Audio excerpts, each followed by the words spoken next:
રામ રામ સાવ દાદા નવી ડિઝાઇનનો ચૂલ્લો કરી મેવો કુમાર્યા રે બેટી વરજી થીવો બેનયાણી શેર્યા ટડલો મતી માંડવારી બે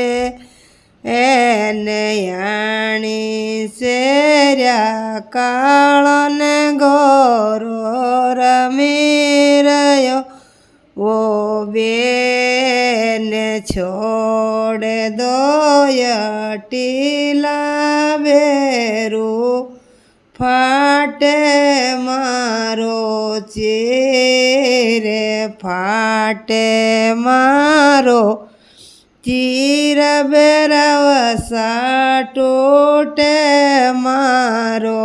હારે ટૂટે મારા બાજો બંદરા લોંબવારીએ બેને રામ રામ સાવ દાદા નવી ડિઝાઇનનો ચૂલ્લો વહી ગયો ને કડેલો મેલ દો આજો મક્કી રોટા કરાંગા લાઈક કરજો શેર કરજો।